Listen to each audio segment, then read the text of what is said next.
नमस्कार दोस्तों, most welcome to संभव एजुकेशन क्लासेस। भारत के भूगोल की इस सीरीज में आज ही हमारा 7वां पार्ट है। 6 पार्ट तक हमने इसको कंप्लीट किया और इसका स्टडी किया कि पृथ्वी के ओरिजिन जब हुआ उसके बाद भारत का ओरिजिन कैसे कैसे हुआ, उसमें क्या क्या चेंजेस आए। आज भारत के भौतिक प्रदेशों के बारे में हम स्टडी करेंगे, फिजिकल रीजन ऑफ इंडिया। तो बेसिकली इस भौतिक प्रदेश को 4 पार्ट में बांट के हम लोग पढ़ेंगे। एक उत्तर का पर्वतीय क्षेत्र, दूसरा पेनिनसुला ऑफ इंडिया, भारत का प्रायद्वीपीय पठार प्लेटू पढ़ेंगे। उत्तर भारत का विशाल मैदान, जिसको आप कह सकते हैं गंगा ब्रह्मपुत्रा का मैदान, इसको हम लोग स्टडी करेंगे। और उसके बाद तटवर्ती प्रदेश एवं प्रायद्वीपीय जितने भी क्षेत्र हैं उनका स्टडी करेंगे। आइए वन बाय वन शुरुआत करते हैं एकदम बेसिक से।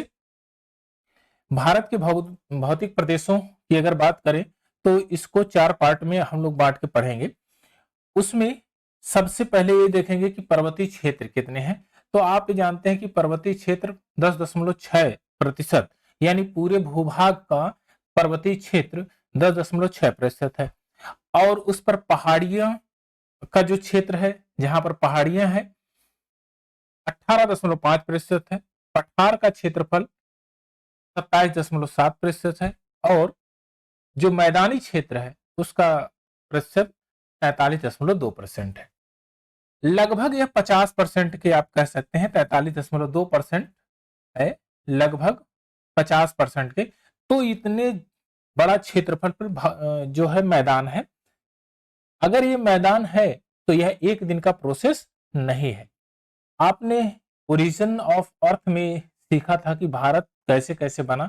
भारत की जो पठारी क्षेत्र है, प्रायद्वीपीय पठार, वह कभी जलमग्न हुआ ही नहीं।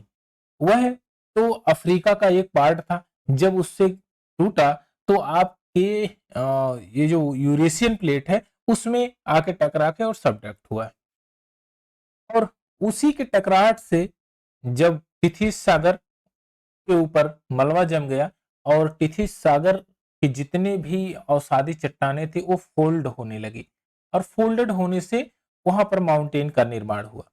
तो आप पहली बात तो ये समझ में आएगी कि माउंटेन का निर्माण होगा कहां पर। तो आप कहेंगे कि माउंटेन का निर्माण हमेशा नॉर्थ रीजन में होगा। अभी थोड़ा सा हम और आगे की स्लाइड में इसको सीखेंगे कैसे कैसे होगा वहां पर।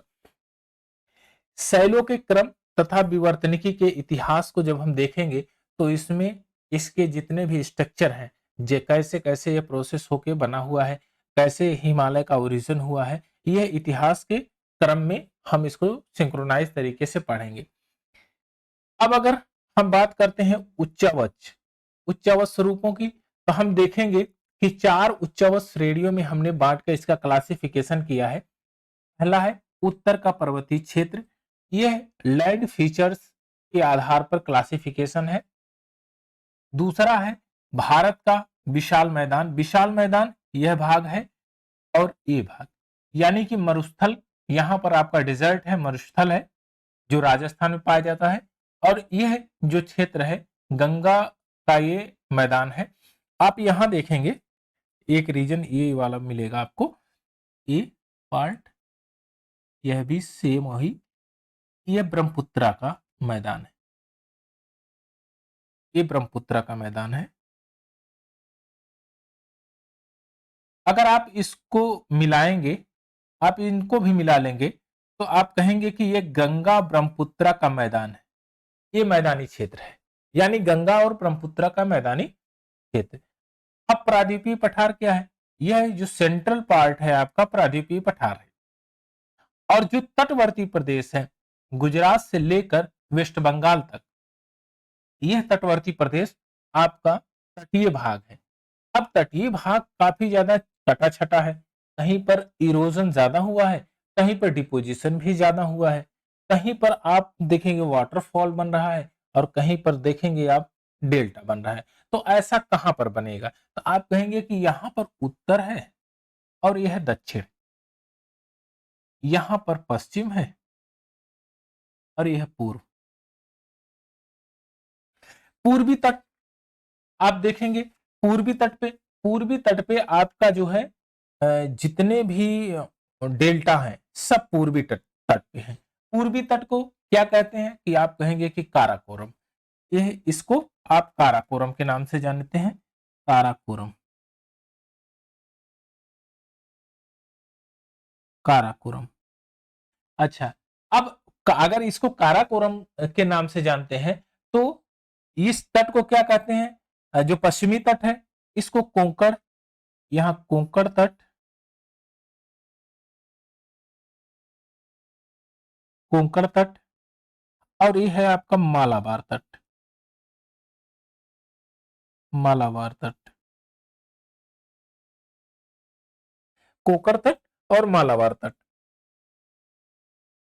अब इसकी जब स्टडी करते हैं तटवर्ती प्रदेश का अध्ययन करते हैं हम लोग, जो तट के सहारे लगे हैं कोस्टल एरिया का, उसका अध्ययन करेंगे। और यहां पर आप ये देखेंगे कि यहां पर एक छोटे छोटे द्वीप, छोटे छोटे द्वीप हैं,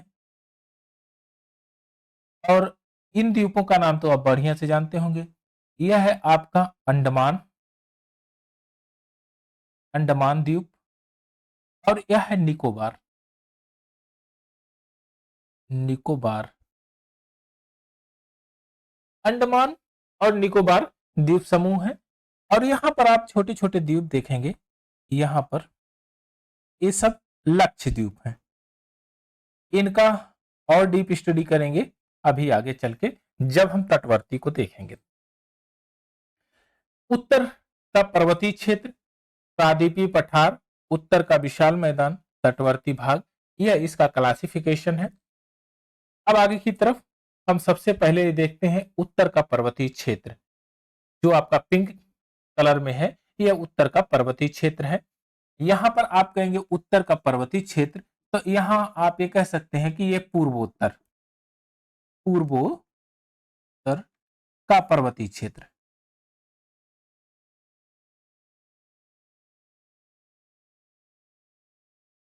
पर्वतीय क्षेत्र। चलिए, अब यहां पर हम बेसिक से शुरू करेंगे, जहां एकदम स्टार्टिंग से इंडिया, तभी इंडिया जो लैंड मास था 70 मिलियन एगो, 70 मिलियन साल पहले, वह कुछ इस प्रकार से था। ये साउदर्न हेमिस्फीयर में था, दक्षिणी गोलार्ध में था। 50 मिलियन एगो, 50 मिलियन वर्ष पूर्व इंडिया की जो स्थिति हुई वह इक्वेटर के समकक्ष आया, इक्वेटर के पास आया, और इक्वेटर से बढ़ते हुए आगे की तरफ वर्तमान में आपका इंडिया का स्थान यूरेशियन प्लेट से लगा हुआ है। यूरेशियन प्लेट, आप यह कहेंगे तिब्बत का प्लेट, आप कह सकते हैं तिब्बत प्लेट्यू है ये,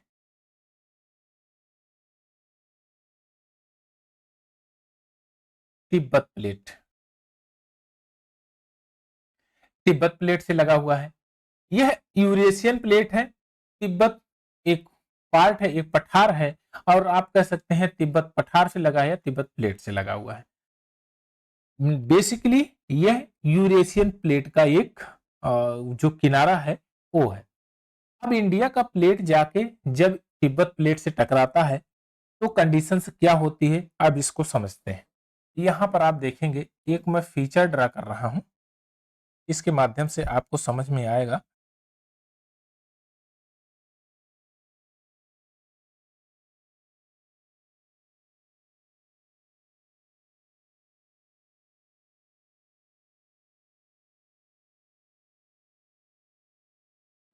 यहां पर दो तीन फीचर हम ड्रा करेंगे। यह जो यह जो पार्ट है, यह एक है यूरेशियन प्लेट, एक यूरेशियन प्लेट है, और आपका एक इंडियन प्लेट है, और यहां पर आपका है तिथिस सागर, तिथिस सागर, ये वाला हिस्सा तिथिस सागर का है, यह वाला हिस्सा तिथिस सागर। अब मैं लिख देता हूं इसको, यह आपका इंडियन प्लेट है, इंडियन प्लेट, और यह Eurasian, Eurasian plate, Eurasian plate है, और यह है टेथिस सागर। टेथिस सागर, टेथिस सागर, टेथिस सागर, यानी कि जब ये इंडियन प्लेट इधर की तरफ मूव की और यूरेशियन प्लेट इधर की तरफ, तो यह इंडियन प्लेट ज्यादा मूव कर रही थी, तो जाके यूरेशियन प्लेट के अंदर सबडक्ट हो गई। अब जब यहां पर सबडक्ट हो जाएगी, अंदर की तरफ अधोगमित हो जाएगी, तो यहां पर दूसरा केस एक बनता है आपका, ये देखिए दूसरा केस कुछ इस प्रकार से,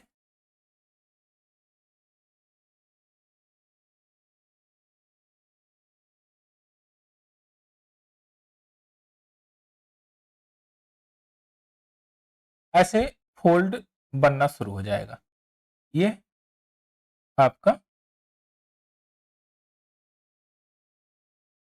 ये फोल्ड होगा, और यही फोल्ड आपका बनेगा फोल्डेड माउंटेन। ये इंडियन प्लेट और आपका यह है यूरेशिया का प्लेट, तो यहां पर फोल्डेड माउंटेन बनना शुरू होगा। आप ध्यान से देखिए माउंटेन कहां पर बनेगा, तो आप कहेंगे कि इस क्षेत्र में ही माउंटेन बनेगा जहां पर उसका टकराव हुआ है। यहां प्लेटें हुई हैं, तो यहां पर सारे माउंटेन बनेंगे, यहां पर ही माउंटेन आपके बनेंगे, यहां पर ही दबाव बनेगा, यहां पर ही माउंटेन बनेंगे। आप ये बताइए कि कहां से प्लेट टूटी हुई है, तो आप कहेंगे यही तो टूटा हुआ किनारा है, ये टूटा हुआ किनारा है, जितना भी ये टूटा हुआ किनारा है यहीं पर फ्रैक्चर डेवलप है। इसी के अंदर सारी इंडोजेनिक फोर्सेस काम करेगी। अगर इंडोजेनिक फोर्सेस काम करेगी, तो आप ये बताइए वाल्केनो एक्टिविटीज कहाँ होगी, आप कहेंगे हिमालय के जितने भी दरारी क्षेत्र यहाँ पर भाग हैं वहां पर वाल्केनो एक्टिविटीज होगी, क्योंकि वहां स्पेस है, वहीं पर ये दोनों प्लेटें एक दूसरे से मिली हुई हैं, तो वहां वाल्केनो एक्टिविटीज होगी। आप ये बताइए टेथिस सागर जो कभी कंडीशन कुछ ऐसा था कि एक यह आपका,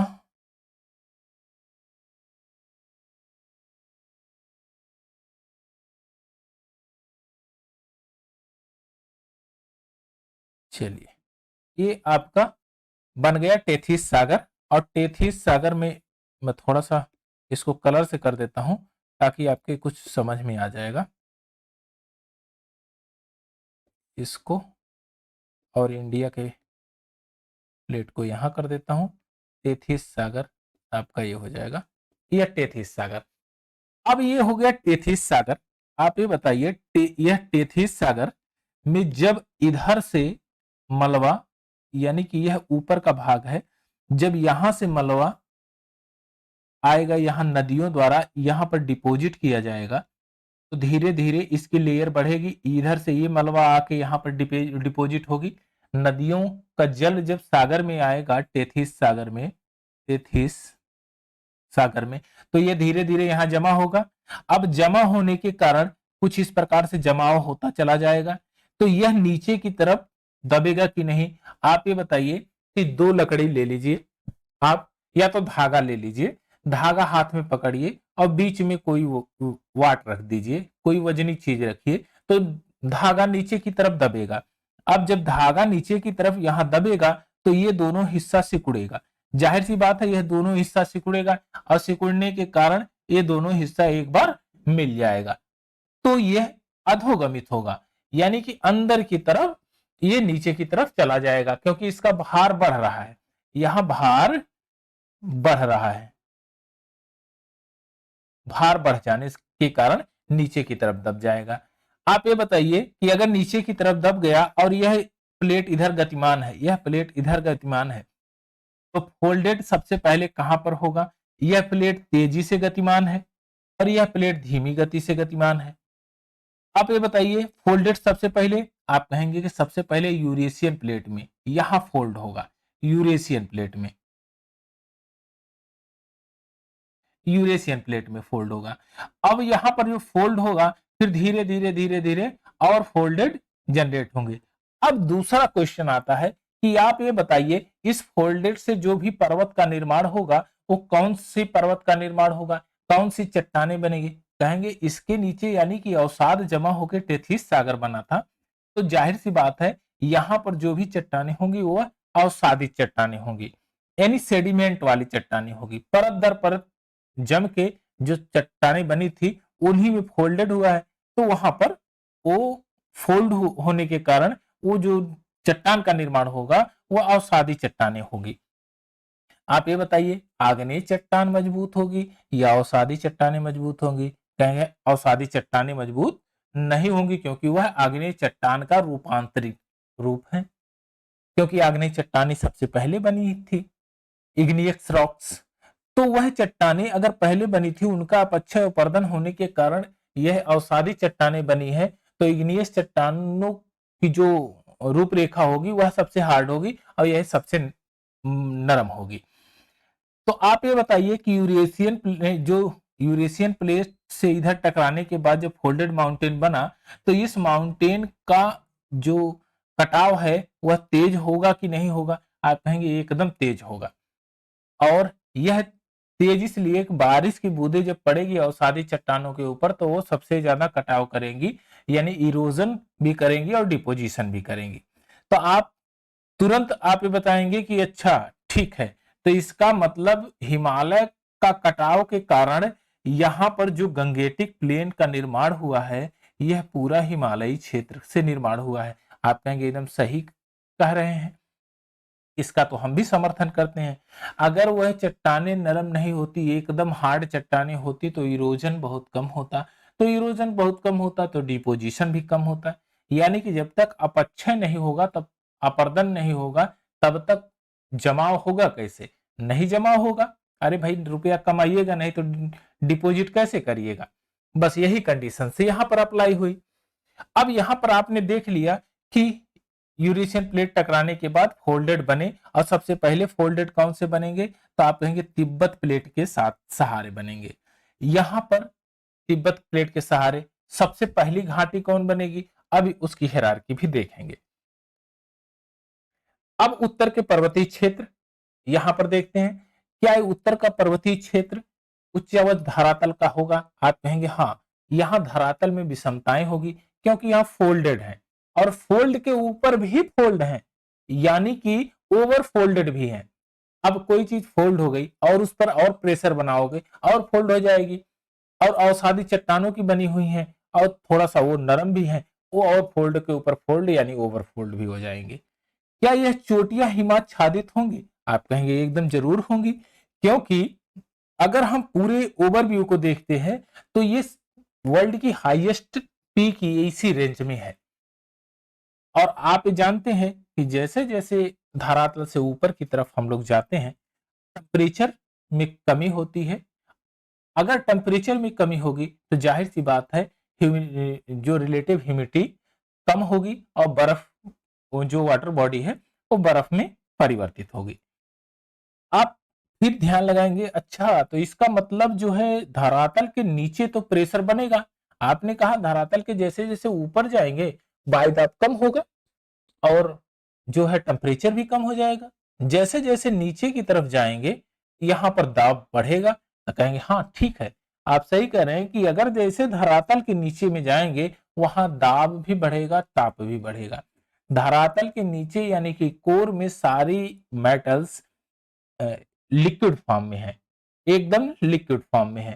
तो लिक्विड फॉर्म में तभी हो सकती है जब वहां दाब होगा और ताप की अधिकता सबसे ज्यादा होगी।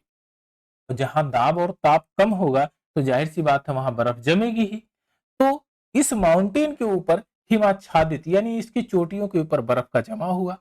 अब गहरा कटा छटा धरातल है, जाहिर सी बात है जब फोल्डेड माउंटेन है अगर बारिश होगी तो वहां बारिश नदियां जो बनेगी उनके बीचों बीच यानी कि उनके जो दरारी क्षेत्र है वहां से होके बहेंगी, और वह सबसे ज्यादा जो कटाव भी करेंगी, और कटाव करेंगी तो ले जाके डिपॉजिट भी करेंगी।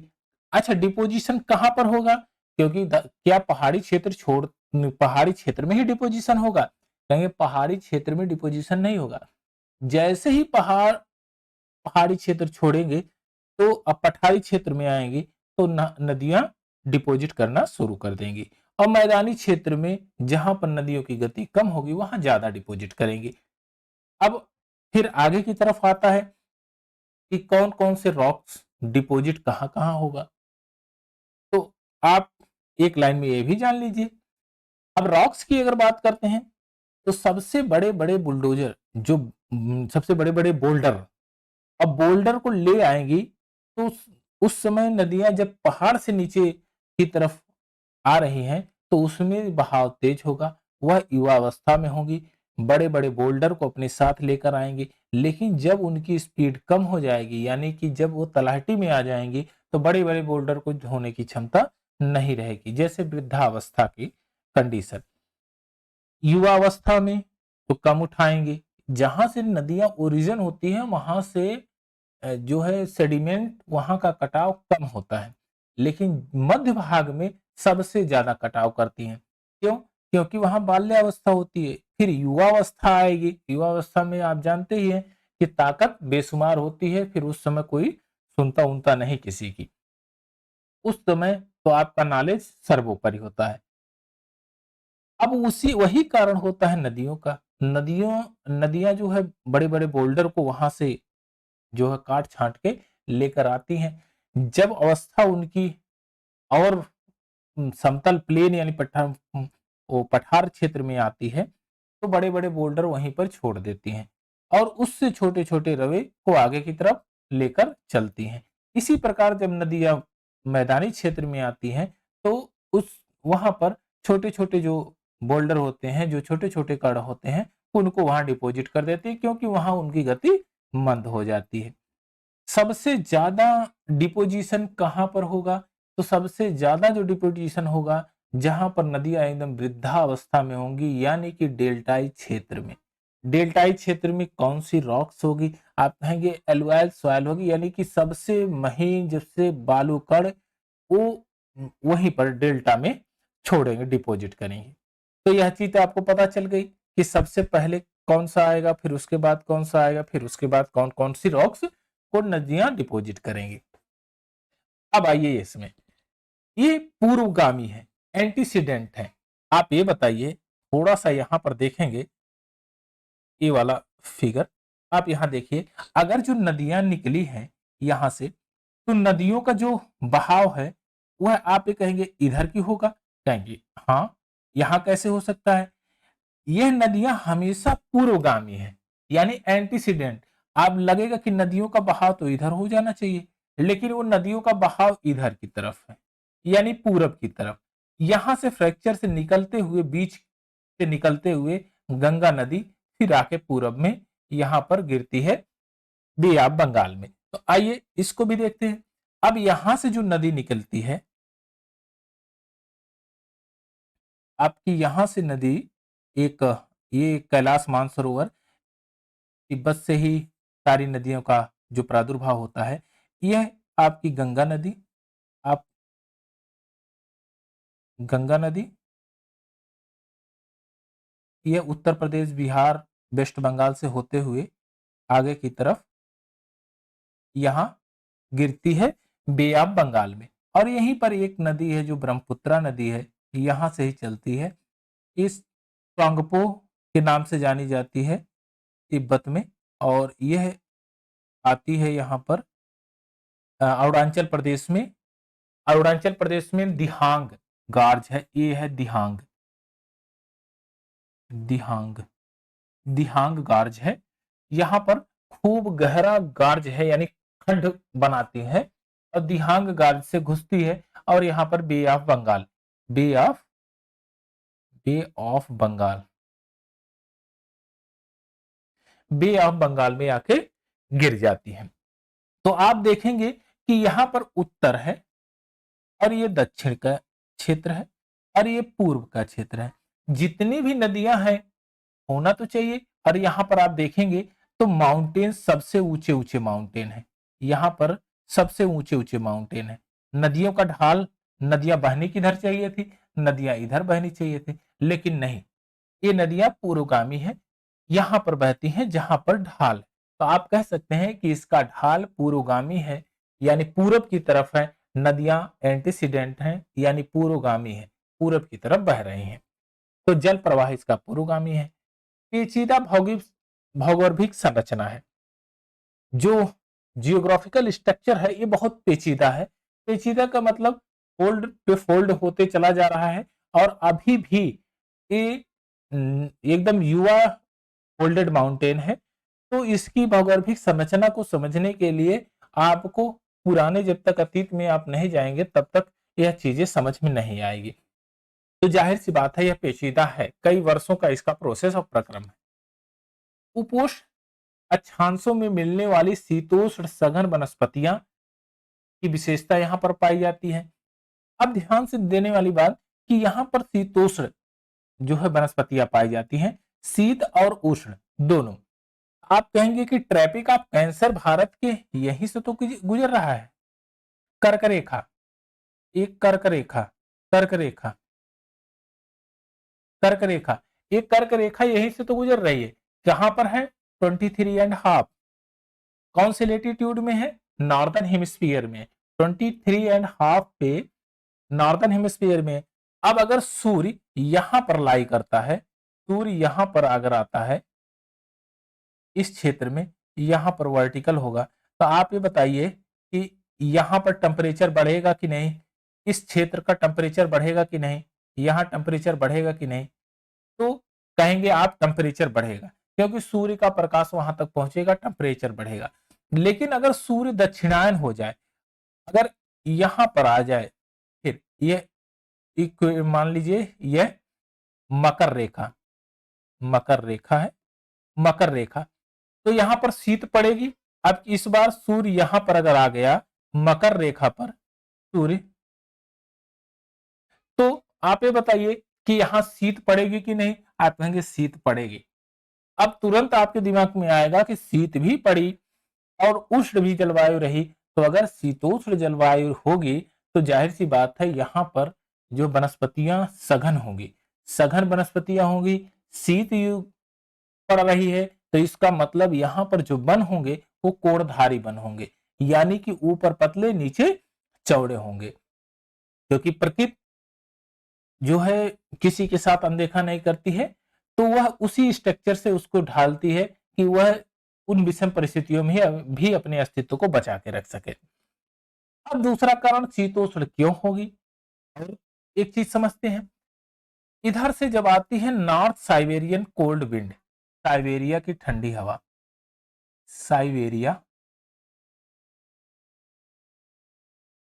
की ठंडी हवा,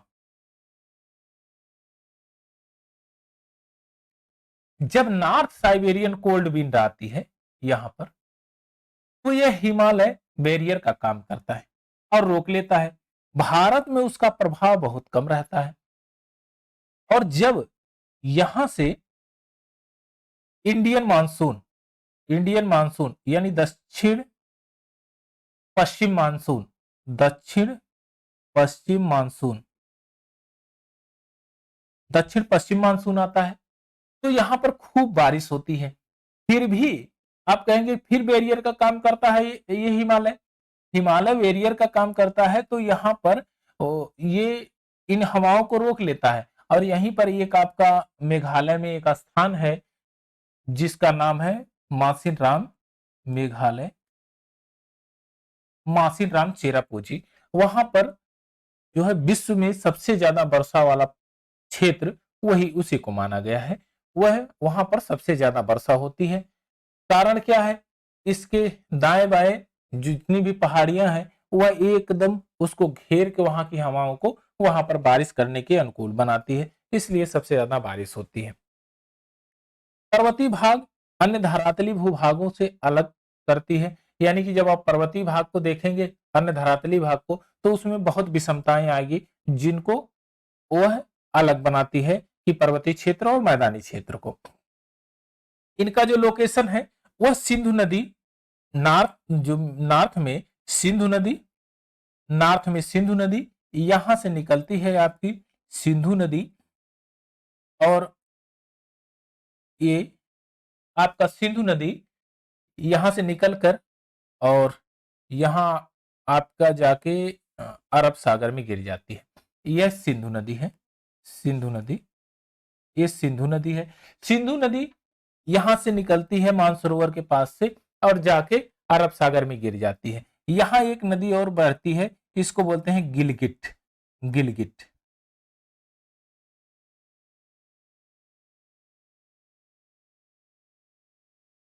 गिलगिट नदी है।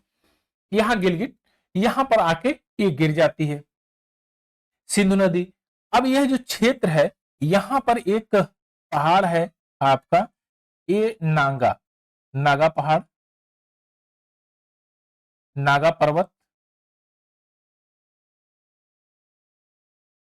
और यहां पर आपका एक पर्वत है नामचा बरवा,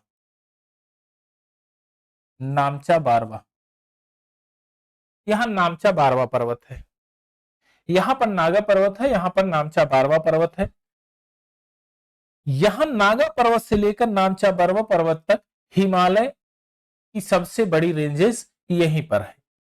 यह पर्वतमाला सबसे ज्यादा बड़ी है, और यह पर्वतमाला जो पहाड़ियों की श्रेणी है, इसको कार्डेलेरा बोलते हैं। और कार्डेलेरा वही होती हैं कि जहां पर पहाड़ियों की श्रेणियों में पहाड़ियों के बाद भी पहाड़ियां रहती है, पहाड़ियों के बाद भी पहाड़ियां रहती है, तो इस चयन को कहते हैं कार्डेलेरा।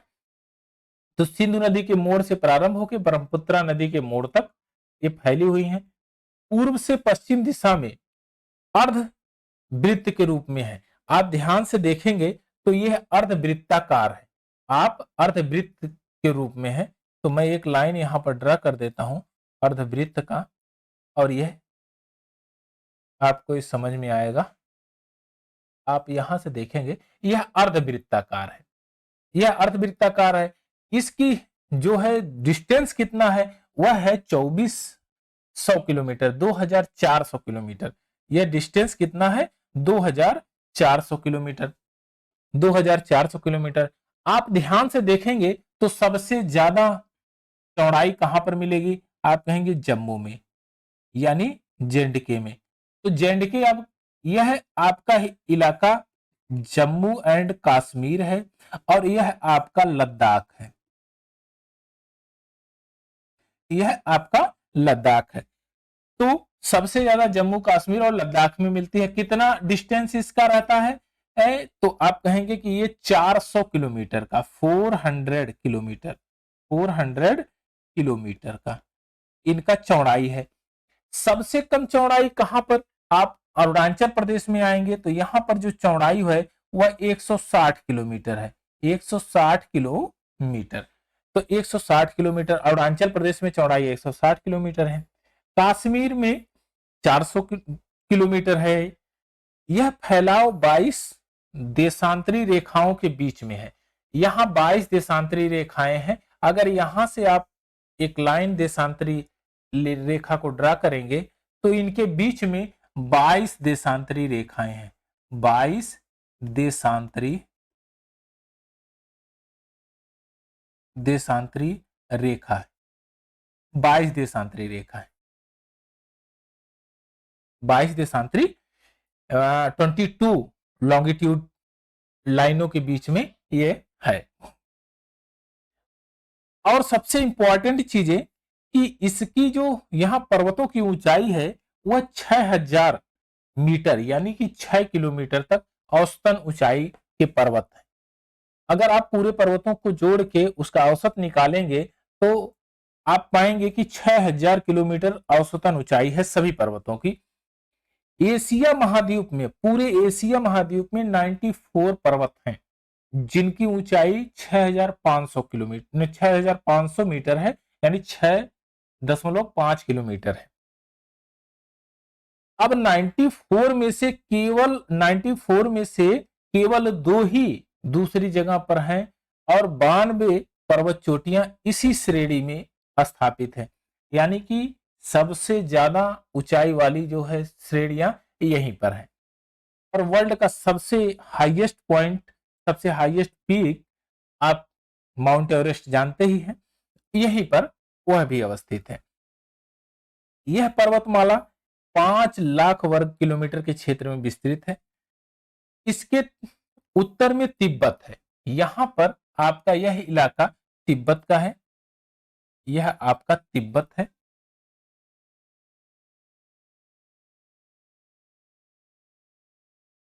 यहाँ पर तिब्बत, यह तिब्बत का पठार है, तिब्बत प्लेटेो है, तिब्बत का पठार है।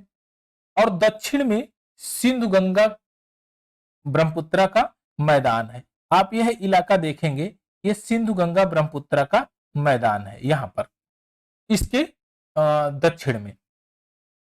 और इसके पूरब में, जब आप पूरब की बात करेंगे तो यहां नामचा बरवा पर्वत, और पश्चिम में इसका जो सीमा रेखा निर्धारित करते हैं वह है नागा पर्वत।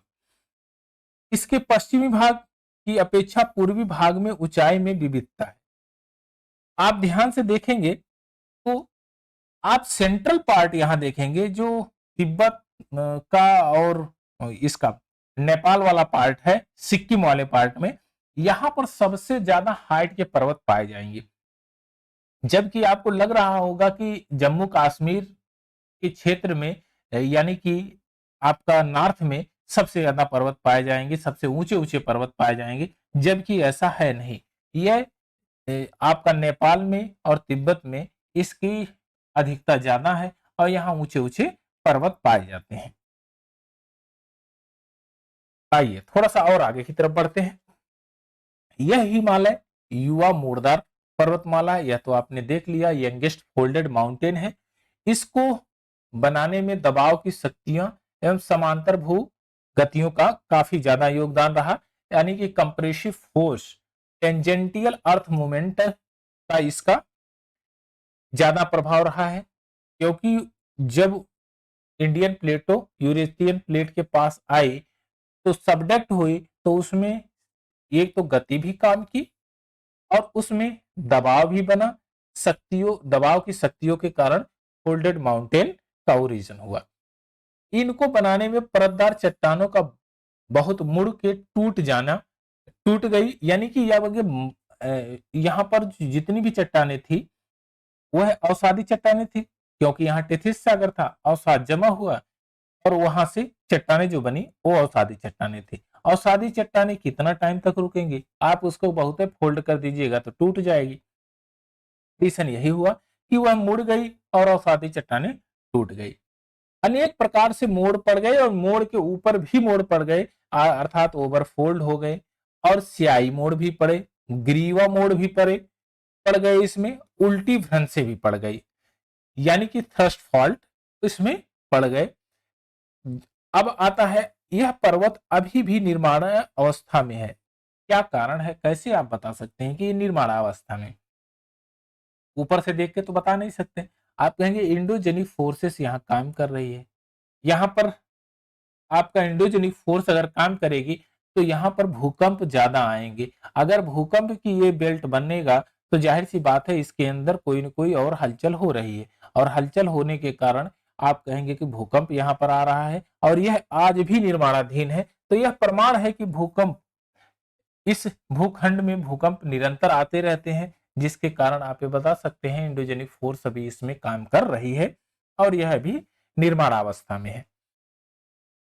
यहां पर अनेक काल की समुद्रों में निक्षिप्त परतदार चट्टानें मिलती हैं। जो तिथिस सागर था उसमें तो परतदार चट्टानें एक दूसरे के ऊपर जब जमाव हुई तो जाहिर सी बात है वह जो है चट्टानें, निक्षिप्त चट्टानें होंगी, वो परत दर परत चट्टानें होंगी, क्योंकि अवसादी चट्टानें तो उन्हीं को कहते हैं जब छोटे छोटे रवे एक दूसरे के ऊपर ओवरलेप हो जाते हैं और प्रेशर से वो चट्टानों का रूप धारण कर लेते हैं कई लाख वर्षों के प्रोसेस के बाद, तो उन्हीं को अवसादी चट्टानें कहते हैं।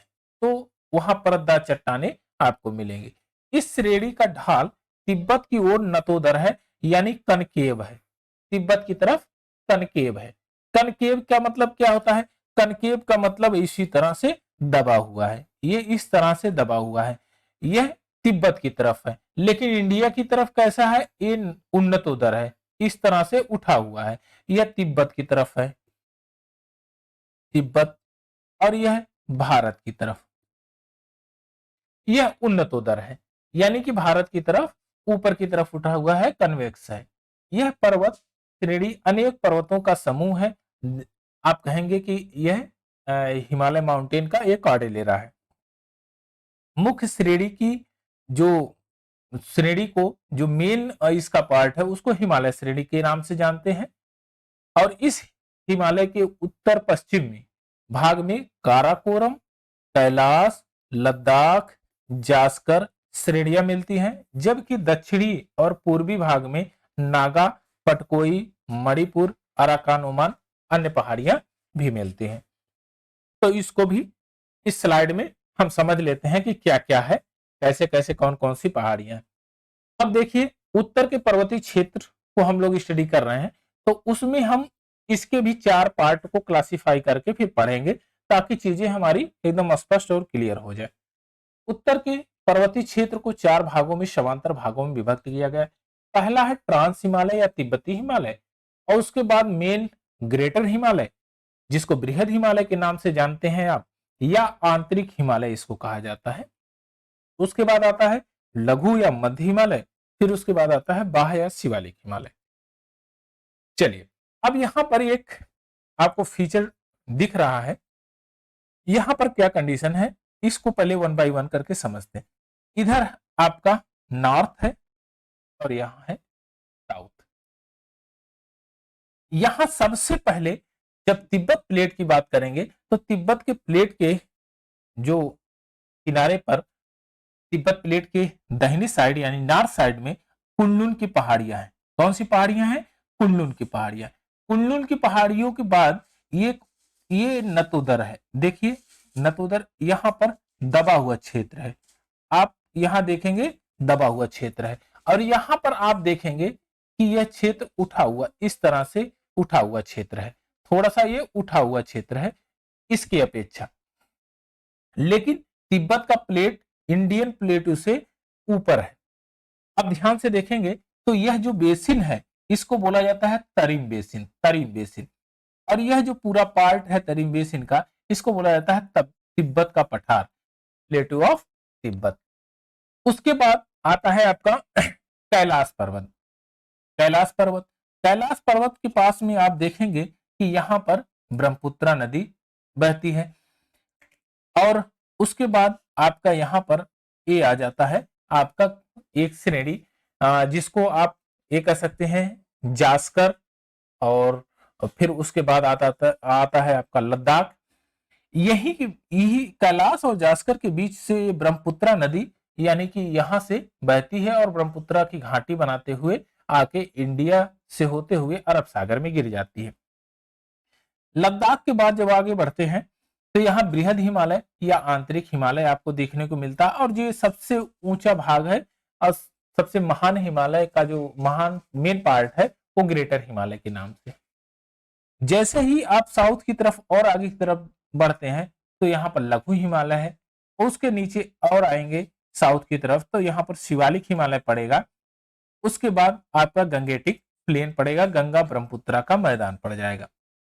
तो यह लैंड फीचर था कि कैसे कैसे कहां से नदियां, कहां लैंड फीचर है, किस तरह से ऊंचाई है। तो आप यहां देखेंगे कि सबसे ज्यादा कैलाश, फिर धीरे धीरे ऊंचाई बढ़ रही है, तो यहां पर आपका काराकोरम, और फिर उसके बाद लद्दाख, फिर उसके बाद बृहद हिमालय, फिर इसकी हाइट कम होते होते लघु हिमालय, शिवालिक हिमालय, और फिर गंगेटिक प्लेन आ जाता है। अब इनका जब क्लासिफिकेशन हम करेंगे तो सबसे पहले हम देखते हैं ट्रांस हिमालय यानी तिब्बती हिमालय। केवल इतना पार्ट हम पढ़ेंगे, तिब्बती हिमालय। तिब्बती हिमालय यहां तक है, यह तिब्बती हिमालय है।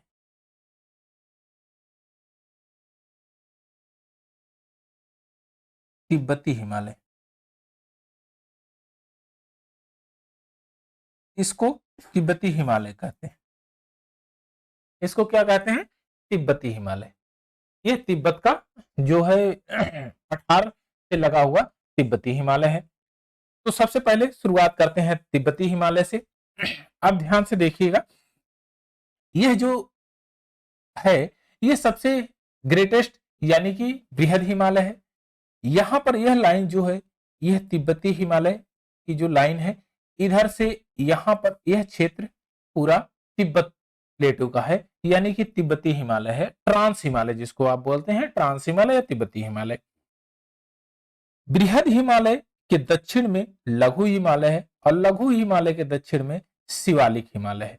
शिवालिक हिमालय के बाद आपका गंगेटिक प्लेन आ जाता है। यह इलाका पूरा गंगेटिक प्लेन है, यह गंगेटिक प्लेन है। तो आइए अब शुरुआत करते हैं ट्रांस हिमालय की। ट्रांस हिमालय की सारी विशेषताओं को देख लेते हैं। ट्रांस हिमालय तिब्बती हिमालय है, यह यूरेशियन प्लेट का एक भाग है। आप कहेंगे ये हिमालय की बात कर रहे हैं और यूरेशियन प्लेट की बात आपके कहां से कर दिए। आप ध्यान से देखिए, जब आप फर्स्ट स्लाइड को देखे होंगे तो आपके दिमाग में यह आया होगा कि यहां पर देखिए, आप ये बताइए कि जो यहां पर फोल्ड है, ये फोल्ड है, फोल्ड एक कौन से प्लेट का फोल्ड है। आप कहेंगे यूरेशियन प्लेट का फोल्ड है, यानी तिब्बत प्लेट का फोल्ड है। आप ये कहेंगे, क्या आप कहेंगे कि ये इंडियन प्लेट का फोल्ड है। तो ये पार्ट भारतीय प्लेट का नहीं है, यह भारतीय प्लेट का नहीं है, यह तिब्बत प्लेट का है। तिब्बत प्लेट का ये पार्ट है। तो आपने शुरुआत में ही ये सीखा था कि यह तिब्बत प्लेट का पार्ट है। चलिए, अब यहां पर ट्रांस हिमालय यूरेशियन प्लेट का पार्ट है, एक खंड है, और इसे तिब्बती हिमालय या टेथिस हिमालय कहा जाता है। टेथिस हिमालय आपने इसको भी सीखा था, क्योंकि टेथिस सागर में अवसाद जमा हो गया था। अवसाद जमा होने के कारण उसका तल नीचे की तरफ दबा, दोनों अन्य भाग यानी कि तिब्बत का प्लेटो, यूरेशियन प्लेटो और इंडियन प्लेटो आपस में टकराए, इंडियन प्लेटो सबडक्ट हुआ और टेथिस सागर के ही जो मलबे थे यानी कि अवसादी चट्टाने थी, वो फोल्डेड माउंटेन के रूप में हुई। तो आप उसको कहेंगे टेथिस हिमालय भी है। हम इसको टेथिस हिमालय की भी संज्ञा दे सकते हैं। इसका निर्माण हिमालय से पूर्व कैम्ब्रियन युग में हुआ था। किसका हुआ था? तिब्बती जो है ये प्लेट का हुआ था, यानी यूरेशियन प्लेट की बात कर रहा है। यूरेशियन प्लेट के जितने भी फीचर हैं वह कैम्ब्रियन युग में हुए थे। ये तो जब इसके फोल्ड होगा तो भी चट्टाने तो कैम्ब्रियन युग की ही रहेंगी। ऐसा थोड़ी ना कि चट्टाने कोई नई बन जाएंगी, वह कैम्ब्रियन युग की चट्टाने थी। तो इनका निर्माण भी कैम्ब्रियन युग के समय काल में हुआ था। पश्चिम में यह श्रेणी पामीर की गांठ से मिल जाती है। आप यहां देख पाएंगे तो ये पामीर की गांठ है। पामीर की गांठ के जब आप पूर्व क्षेत्र में जाएंगे, यह पूर्व में, तो आप देखेंगे पूर्व में कुनलुन की श्रेणियां और पश्चिम में हिंदुकुश पर्वत। लेकिन अगर जम्मू कश्मीर के रिस्पेक्ट में बात करेंगे तो नॉर्थ में पामीर है, यानी कि आप कह सकते हैं पामीर की गांठ के दाहिने साइड में कुनलुन की श्रेणियां और बाएं साइड में हिंदुकुश की श्रेणियां हैं। इसका मुख्य विस्तार जम्मू कश्मीर में हिमालय के उत्तर में है। आप देख ही रहे हैं उत्तर में है। इसकी लंबाई 965 किलोमीटर है। यह अवसादी चट्टानों से बनी है। आप बढ़िया से जानते हैं अवसादी चट्टानें, अभी हमने पढ़ा भी है। यहां पर टर्सरी युग से लेकर कैम्ब्रियन युग तक की चट्टानें हैं। कैम्ब्रियन युग सबसे पहले, प्री कैम्ब्रियन युग और कैम्ब्रियन युग, उसके बाद कैम्ब्रियन चलता है। तो कैम्ब्रियन युग की जो चट्टानें थी वो इग्नियस रॉक्स में थी, वो हार्ड थी, उसका इरोजन हुआ, उसके बाद डिपोजिशन हुआ, उससे सेडिमेंट से अवसादी चट्टानों का निर्माण हुआ और टर्सरी युग तक उनमें काफी परिवर्तन हुआ। तो कैम्ब्रियन युग से टर्सरी युग तक की सफर में वो चट्टानों का निर्माण हुआ है। यह श्रेणी सतलुज, सिंधु, ब्रह्मपुत्रा को जो तिब्बत में सांगपो बोलते हैं, ये पूर्ववर्ती नदियां यानी एंसीडेंट रिवर के को जन्म देती हैं। ये पूर्ववर्ती नदियां हैं, यानी कि जो ढाल है आपका, जो ढाल होगा वह पूर्वोत्तर वाले क्षेत्र में है, इसलिए सारी नदियां पूर्व क्षेत्र में बहती हैं। ट्रांस हिमालय, बृहद हिमालय, यानी जो ट्रांस हिमालय है वह सचर जोन से बृहद हिमालय से अलग होता है। अब ट्रांस हिमालय में तीन श्रेणियां कौन सी है? काराकोरम, लद्दाख और जास्कर। बार बार आपसे एग्जाम में क्वेश्चन पूछता है कि काराकोरम, लद्दाख और जास्कर में उत्तर से लेकर दक्षिण तक हायरार्की बताइए। कभी आपको लद्दाख जास्कर काराकोरम दे देगा, कभी जास्कर लद्दाख काराकोरम दे देगा, कभी आपको काराकोरम, लद्दाख, जास्कर दे देगा, तो ऑप्शन आपको दे देगा। लेकिन इससे पहले कॉन्सेप्ट को समझ लीजिए, तो ऑप्शन किसी भी तरह से देगा तो आप उसको आराम से सॉल्व कर सकते हैं। अब ध्यान से देखेंगे तो आप कहेंगे कि काराकोरम सबसे नॉर्थ में है, नॉर्थ में है।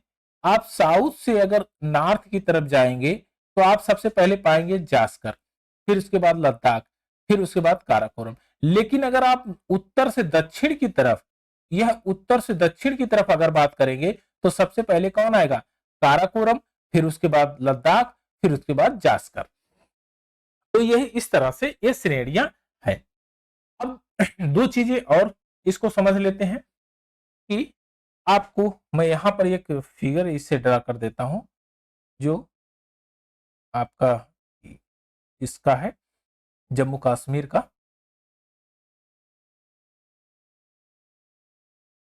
और यह फिगर आपको, चलिए यह चीजें अब ध्यान से देखेंगे तो यह जो क्षेत्र है, यह क्षेत्र ये पीओके है और यह क्षेत्र आपका अक्साई चीन है। यह एक क्षेत्र आपका पीओके है, यह क्षेत्र पीओके है और एक है आपका अक्साई चीन। इसको बोलते हैं पीओके और इसको बोलते हैं अक्साई चीन। अक्साई चीन, तो अक्साई चीन चीन के कब्जे में है और पीओके जो है भारत के कब्जे में है। एक बड़ा फेमस प्लेस है, ये आपका इंडिया के कब्जे में है और यह इंडिया के कब्जे में जो पार्ट है इसको बोलते हैं Siachen glacier. Siachen glacier, Siachen glacier, Siachen glacier, ये सियाचिन ग्लेशियर है। तो इस तरह से इसकी हायरार्की है। आइए थोड़ा इसको बड़े तौर पे भी समझ लेते हैं। अच्छा, ट्रांस हिमालय में अब आता है काराकोरम। अब काराकोरम के दर्रे को, काराकोरम की श्रेणी को अब देखते हैं, क्लासिफिकेशन करते हैं कि एक एक श्रेणियों को, यानी कि 3 श्रेणियां हैं ट्रांस हिमालय की, काराकोरम, लद्दाख और जास्कर। पहले काराकोरम को देख लेते हैं, फिर लद्दाख को देखेंगे, फिर जास्कर को देख लेंगे। तो इस प्रकार से सारी हमारे पॉइंट क्लियर हो जाएंगे। यहां से मैं एक फीचर ड्रा करता हूं, यह है आपका यह लाइन,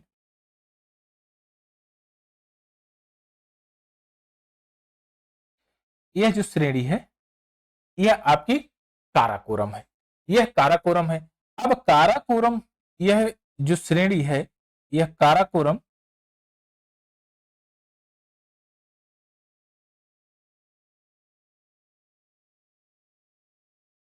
ये काराकोरम श्रेणी है। काराकोरम श्रेणी में कई प्रकार की विविधताएं पाई जाती हैं। काराकोरम श्रेणी की कई विशेषताएं भी हैं और कई प्रकार की विविधताएं हैं। आपसे एग्जाम में क्वेश्चन खूब पूछता है, भर भर के एग्जाम में क्वेश्चन पूछता है। अब उन विशेषताओं को धीरे धीरे समझते हैं। यह भारत का सबसे उत्तरी पर्वत है, सबसे नॉर्थ का पर्वत है। आपने देखा है कि सबसे नॉर्थ में है पर्वत। यह कृष्णगिरी या उच्च एशिया की रीढ़ भी कहा जाता है। उच्च एशिया की रीढ़ इसी को, इस क्षेत्र को कहा जाता है क्योंकि यहीं बीच में यहां पर एक पामीर की गांठ है। कौन सी गांठ है? पामीर की गांठ है। ये पामीर की गांठ है और यहां पर आप देखेंगे तो यहां पर हिंदुकुश पर्वत है। यहां पर आपका हिंदुकुश पर्वत है।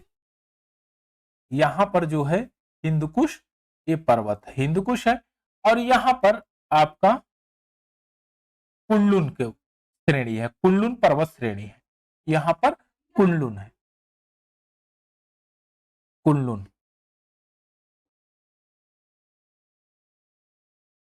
और ये हिंदुकुश, ये कुनलुन और ये हिंदुकुश पर्वत श्रेणी है। तो इस क्षेत्र को कृष्णगिरी या उच्च एशिया की रीढ़ कहा जाता है। भारत का सबसे ऊंची चोटी गार्डविन ऑक्सटिन माउंट K2, यहीं पर स्थित है। और ये कहां पर लोकेटेड है? यहां पर लोकेटेड है, यहां पर, और यहां पर ये लोकेटेड है। K2 K2 Godwin Austin.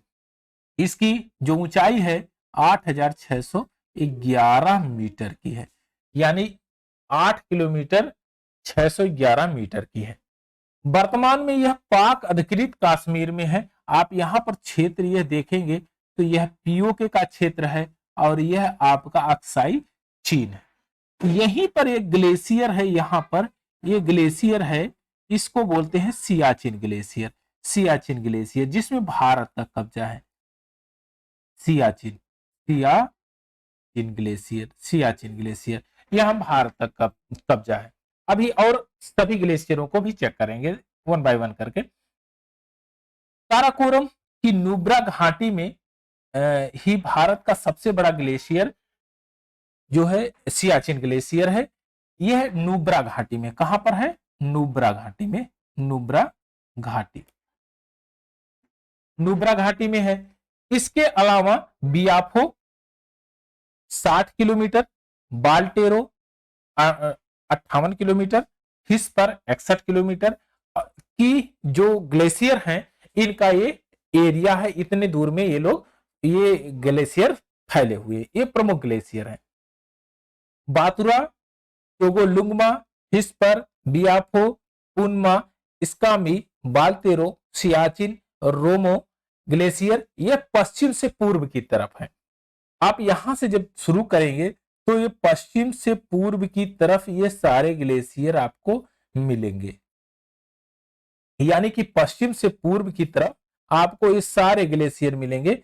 आपको जो पीडीएफ में दिया जाएगा तो ये चीज ध्यान दीजिएगा, ये पश्चिम से पूर्व की तरफ इस तरह से है, पश्चिम की तरफ, पश्चिम से पूर्व की तरफ। अभी और बड़े तौर पे देखते हैं, इसका एक स्लाइड और लेते हैं और इसमें समझ लेते हैं कि नेक्स्ट वाला अगले पार्ट में करेंगे। चलिए इसमें पूरा एकदम ओवरव्यू लेंगे। इसमें देखिए आपका यहाँ पामीर की गांठ है, कुल्लू श्रेणी दाहिने साइड में, और ऊपर ये हिंदुकुश पर्वत है। यहां पर दसपर एक पर्वत है, ये दसपर के नाम से है। इसका जो है ये सबसे आप कहेंगे तो आप ये पश्चिमी जो क्षेत्र में है, भारत के सबसे पश्चिमी भाग में दसपर पर्वत है। उसी के जस्ट थोड़ा सा बगल में यहां पर वातुरा ग्लेशियर है। अगर मैं यहां पर थोड़ा कलर चेंज कर दूं तो मैं इसको ले लेता हूं। चलिए ग्लेशियर को इससे बना देते हैं ना, इसी में तो ये मिल जाएगा। चलिए येलो से कर देते हैं ग्लेशियर को, जितने भी ग्लेशियर है ना।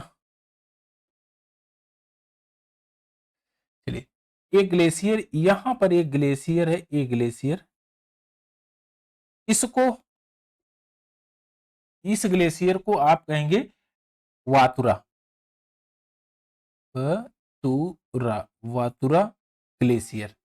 यह ग्लेशियर है, वातुरा ग्लेशियर है, वातुरा ग्लेशियर है।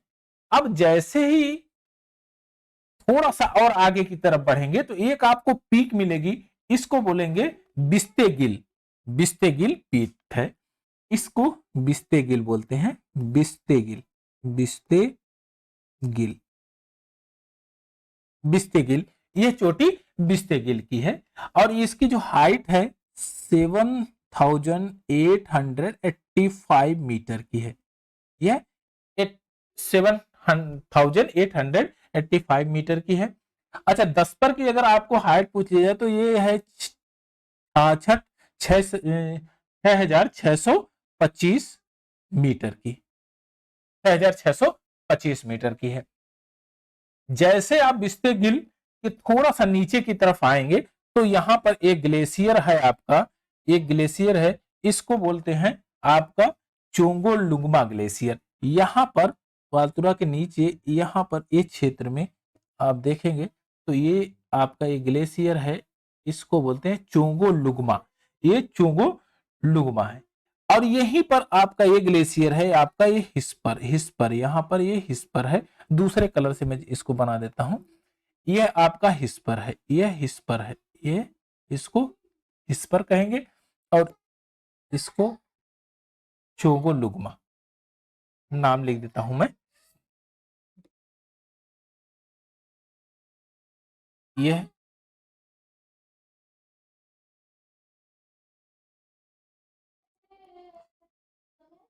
चोंगोलुंगमा और इस ग्लेशियर का नाम है हिस्पर।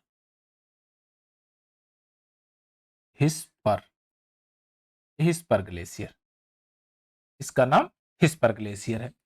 अब हिस्पर ग्लेशियर के नीचे अगर थोड़ा सा आप आएंगे तो यहां देखेंगे एक पीक है, आपको ये पीक मिलेगी, ये चोटी यहां पर, इन्हीं के बीच में हिस्पर चोंगोलुंगमा और हिस्पर ग्लेशियर के बीचों बीच थोड़ा सा नीचे की तरफ आएंगे तो हरमोस यहां पर मैं लिख देता हूं, हरमोश, यह हरमोस पीक है। यह हरमोस पीक है। यह पर्वत, इसका जो ऊंचाई है 7,397 मीटर की है। यह हरमोस पीक है। अब जैसे ही आप थोड़ा सा बिस्ते-गिल के दाहिने साइड में आएंगे, यानी दाहिने साइड की बात करें पूर्व में, तो एक और ग्लेशियर मिलेगा आपको, पुनमा ग्लेशियर। इसको बोलते हैं पुनमा ग्लेशियर और इसको दूसरे कलर से मैं कर देता हूं, रेड से। इसको बोलेंगे पुनमा ग्लेशियर। यहां पर आपका ये है पुनमा ग्लेशियर, यह आपका पुनमा ग्लेशियर है। यहां पर मैं लिख देता हूं पुनमा ग्लेशियर, ये पुनामा ग्लेशियर है। और थोड़ा सा नीचे की तरफ आएंगे, यानी कि हिस्पर और पुनामा ग्लेशियर के बीचों बीच में एक आपका बहुत फेमस ग्लेशियर है, जिसको आप जानते भी होंगे। यह आपका ग्लेशियर है बियाफो। यह क्षेत्र है बियाफो ग्लेशियर का, बियाफो ग्लेशियर का। यह आपका क्षेत्र है बियाफो ग्लेशियर का। तो ये है बियाफो, बियाफो, यह आपका बियाफो ग्लेशियर का क्षेत्र है। इस पर ग्लेशियर के जैसे ही आप थोड़ा सा पूर्व की तरफ बढ़ेंगे तो यहां पर आपका एक ग्लेशियर मिलेगा। एक, ये थोड़ा कलर में चेंज कर देता हूं, यह ग्रीन ले लेता हूं। हाँ, तो इसके जैसे ही पूर्व में थोड़ा सा यहां बढ़ेंगे तो यहां पर जो एक ग्लेशियर है, यह सबसे इंपॉर्टेंट ग्लेशियर है। इसका नाम है स्क्रागी, स्कॉर्गी ग्लेशियर। ये इसका नाम है स्कॉर्गी ग्लेशियर। चलिए, ये थोड़ा सा मैं इस साइड में यहां लिख देता हूं, यह स्कॉर्गी ग्लेशियर,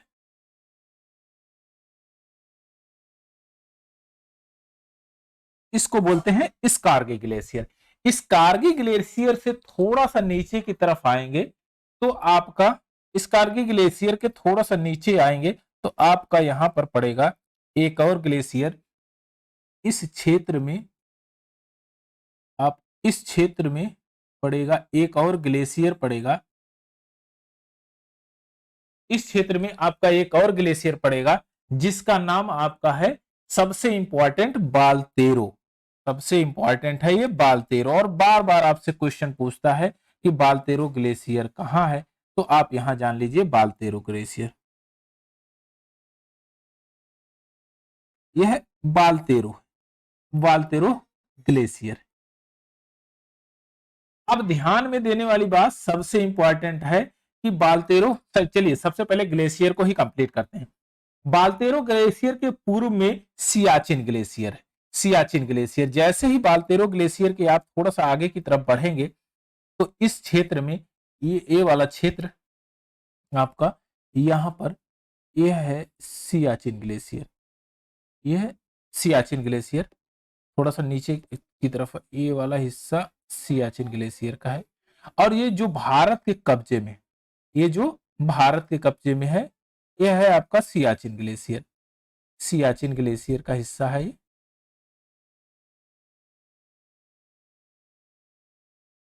ये सियाचिन ग्लेशियर।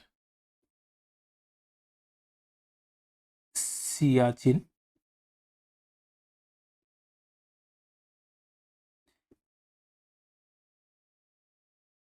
ये सियाचिन ग्लेशियर है। अब बाल्तेरो ग्लेशियर और सियाचिन ग्लेशियर के बीच में तो ज्यादा पीक्स हैं। अब उनके पीक को भी देख लेते हैं कि ये कौन कौन सी पहाड़ियां हैं। तो ये पीक सबसे पहले यहां पर एक पहाड़ी है जिसका नाम है केटू गार्डविन ऑक्सटिन। यही है आपका दुनिया जो है आपके इंडिया की बात करें जो, तो आप कह सकते हैं कि ये सबसे हाईएस्ट पॉइंट केटू गार्डविन ऑक्सटिन है, जो इस समय पीओके में है, पाकिस्तान अधिकृत कश्मीर में है। यानी कि केटू गार्डविन ऑक्सटिन केटू, और इस क्षेत्र की सबसे ऊंची यह पर्वत चोटी है केटू गार्डविन ऑक्सटिन। केटू गार्डविन ऑक्सटिन के नीचे एक और चोटी है आपकी, उसको बोलते हैं ब्रांड। एक चोटी है जिसका नाम है ब्रांड, ये है ब्रांड। और एग्जाम में पूछेगा तो आप ये जानेंगे कि ब्रांड कहीं दूसरे जगह का नाम होगा, ब्रांड यही का नाम है। यह इसकी जो हाइट है 8,047 मीटर की है, यह ब्रांड है। तो इसको मैं यहां पर यहां लिख देता हूं, ये ब्रांड है। ब्रांड 8,047 मीटर की हाइट है इसकी। अच्छा, केटू गार्डविन ऑक्सटिन की कितना, 8,611। इसको भी लिख लीजिए आप, क्योंकि ये सबसे इंपॉर्टेंट है, 8,611 मीटर ये। अब इसके केटू गार्डविन के बगल में एक और चोटी है जो दाहिने साइड यानी पूरब के क्षेत्र में है, तो उसको बोलते हैं गेसोब्रूम। गेसोब्रूम गेसोब्रूम है 8,835। ये आप यहां पर आपका ये गेसोब्रूम मिलेगा। गेसोब्रूम गेसोब्रूम ये वाला हिस्सा है गेसोब्रूम 2, और गेसोब्रूम ये वाला हिस्सा आपका यहां पर आएगा गेसोब्रूम 1। यह गेसोब्रूम 2 है और एक गेसोब्रूम 1 है। चलिए यहां पर लिखता हूं मैं,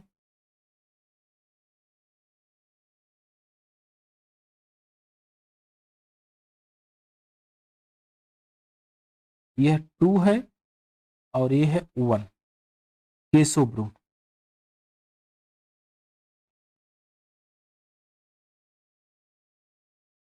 एक गेसोब्रूम है जो पहला वाला 2 और दूसरा वाला 1 है। अब सबसे इंपॉर्टेंट यहीं पर आता है, सियाचिन ग्लेशियर के पास एक और ग्लेशियर है जिसका नाम है रोमो ग्लेशियर। और सियाचिन ग्लेशियर और रोमो ग्लेशियर के बीच में एक और पहाड़ी है जिसका नाम है तरिम। तरिम यहां पर आपका एक और ये पीक है जिसको बोलते हैं तरिम। तरिम कांगली। तरिम कांगली। चलिए यहां पर इसको मैं लिख ही देता हूं, तरिम कांगड़ी। तरिम कांगड़ी है। अब इसी के दाहिने साइड में एक और ग्लेशियर है आपका, इसी के दाहिने साइड में यहां पर एक ग्लेशियर है, यही आपका है रोमो ग्लेशियर। यह आपका रोमो ग्लेशियर है। यानी कि यहां पर लिख देता हूं मैं, रेमो ग्लेशियर। ये आपका रेमो ग्लेशियर है। अब आपने देखा कि यहां से श्योक नदी आगे की तरफ बढ़ती है और काराकोरम और लद्दाख के बीच से होते हुए आगे की तरफ जो है सिंधु नदी में मिल जाती है, और सिंधु नदी आगे चलते हुए गिलगिट नदी से मिलती है। यहां पर गिलगिट नदी से मिलते हुए आगे की तरफ पाकिस्तान में बढ़ के अरब सागर में गिर जाती है। आपसे अगर पूछा जाएगा कि काराकोरम और लद्दाख के बीच से कौन सी नदी बह रही है, तो आप ये बता सकते हैं कि काराकोरम और लद्दाख के बीच से श्योक नदी बहती है। कौन सी नदी बहती है? श्योक नदी बहती है। अब श्योक नदी का जब आपने नाम लिया कि श्योक नदी कहां से कहां तक बहती है, तो आप ये देखेंगे कि यहां से चलते हुए आगे सिंधु नदी में मिल जाती है। अब क्वेश्चन एक और बनेगा कि क्या श्योक नदी सिंधु नदी की एक टेरिटरी है, क्या उसके एक भाग है, सिंधु नदी की सहायक नदी है? तो आप कह सकते हैं कि यह सिंधु नदी की एक सहायक नदी है। तो ये रहा ग्लेशियर का हिस्सा, और ये काराकोरम के क्षेत्र में जितने भी ग्लेशियर हैं, जितने भी पीक हैं, उनको हमने समझा।